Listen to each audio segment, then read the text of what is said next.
They knew I was just a little bit thirsty. Not extremely. Just a little bit.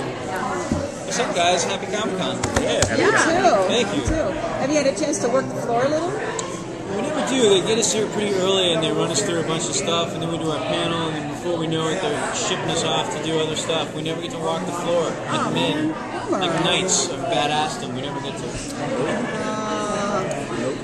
But our hearts, I do want to get our there. hearts are on the floor. You should. I heard there's a virtual game, a virtual shooting game downstairs. I put a helmet on. Yeah. I would love it. And if you go to Walking Dead, you actually get handcuffed to something. Are you serious? Yeah, they have a scene set up and they handcuff you and you get your picture taken. It's super creepy. Oh, really? Yeah. And you get gnawed Yeah, you were like that. Oh, you get gnawed on. Know Yeah. that? That was Michael Rooker's character. Oh, really got knocked? Okay. Got handcuffed at the top of the building. Can you guys talk about the music video a little bit? It just went so well with the crowd and everyone was tweeting about it and stuff. It was like to shoot that. You know, we've done a couple of those pretty successfully, so we know that we can, if they pick the right one, then we have a shot of pulling it off. This particular song worked really great because you know, we're not premiering until the fall, so the lyrics are meaningful. Right. They're always fun to do that. And They get to act like rock stars. yeah, they did such a great job sort of reproducing that set, and finding some of the stuff that they found was really impressive. And every time we go into the studio to record, I go for the fence. Every note, I'm going for the fence. I gotta pull James first, but you guys can still talk to Dule. Oh, that's cool. I think that'd be awesome. He's much more compelling and rich than I am anyway. You're good at it. What is it? Pressure's on. Pressure's You know what I on. mean? Pressure, pressure. So we heard a lot Flying about solo. stories lines coming up. Vampires and Baseball. There's baseball. Yeah, there's baseball episode. Superheroes. There's it's like a spiritual retreat. You know, we go to like some kind of cultish type action compound, and Gus kind of loses his way, of course. We have the Hangover episode. We're soon filming an episode that Roday is writing with Steve. That is based on a board game. Very popular board game that was made into a movie. But I'm not going to give you any more clues. That. I want to know what it is. I'm not giving you any more clues. does it start with a B? Battleship. I'm not giving you any more clues. So Mystery date. Mystery date. I'm not giving you any more clues. And when it comes out, you are going to play this back and say, wow. Dule said, I'm not giving you any more clues. We're talking about the episode that you and Roday are writing that's based on a board game. Yes. I'm not giving you any more clues. No more clues. no more clues. And then Gus falls in love with it. Yes. Well, yeah, he falls in love. Yes, he does. Like every other episode, he tries very hard. You know, which is to make some valiant attempts this year, trying to fill in that gap because you know, Roday, Sean and Juliet kind of hook up some more, so he kind of becomes the odd man out. So he's trying to get his own Juliet, and he makes some valiant attempts. He swings hard. You know what I mean? He swings hard. Now, as an actor, what's been your greatest challenge this time around? This As an actor, now that you... Being allergic to the press room. yeah, right? It's like, I'm allergic to the press room. What's been my biggest challenge This time around. this season?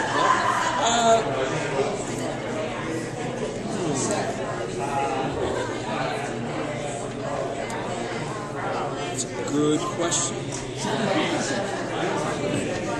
I would say maybe, I guess it's from stuff playing the comedy stuff of being swinging hard for the fences with the relationship, but also trying to have there be some kind of realness underneath it because there's something real motivating all these crazy things that he's getting into in terms of falling hard for these ladies. Being honest and truthful. Yeah, like balancing that, but having it be fun and lighthearted. I think that would be my biggest challenge this season. The Psych's really good at making like fun of pop culture stuff, paying homages and stuff. Is there ever a joke or a line or episode where you were sort of lost? Like, I'm not really quite sure what we're making fun There of. is so many. From the beginning of the season till now, where we'll do a take, and afterwards I'll say, okay, now what the heck did that mean? Right. Because Steve and Roday are more like, they're really big into the 80s. You know, I'm big into the 80s, but more just Michael Jackson 80s. Right. You know what I mean? So I don't really know as much of all these different, sayings that they come up with. So many times I don't know what we're talking about. So it's constantly just references, and you're like, I'm not quite sure what that meant. Yeah, who are we talking about now? Okay, get it. But, I kind of fall right into it though once they bring me up to speed of what we're talking about. What it is, yeah, okay. We hear you get the fancy things for the vampire episode. You guys have no plastic things for you. You actually got the dental. Yeah. The real dental. How was that to talk with those? It's shock like this is like. You know what I mean? It's not it sound like what's the man's name? Sean Connery. You know, talking like him a lot. Yeah. It was fun having it though. I enjoyed it there for a minute. I think they still have it. I think they still have it in the makeup trailer. Yeah. I mean, no one else is gonna fit. It's like if anybody else is gonna. So maybe I'll pull it out come Halloween. Built-in cast. Huh? Built-in cast. Yeah. Ready to go. Yep. I do have the greatest costume of all though. Like during the vampires episode, I have the greatest. Yeah. The shot they chose. Yeah. I love it. There's a lot of guest stars this season, like a lot. Was there any particular ones that you were sort of like really wanting to meet, or like really glad they were on set? William Shatner and Danny Glover. By far. I was going to ask The about icons. I was going to ask about that episode. Can you talk about that working with him? They both were. I mean, William Shatner especially had an extreme amount of energy. I was really impressed with how the hours he would put in, just running on all cylinders, killing it. You know, I'm sitting there starting to fade, and he's knocking it out. They both were just genuinely nice guys, and I guess were willing to share their experiences and talk. And they weren't too caught up in being, William Shatner and Danny Glover. They just were cool guys to talk to and tell you about their journey in the business, which was fun. That's that. All right. See you all later. All the best. All right, see you all later.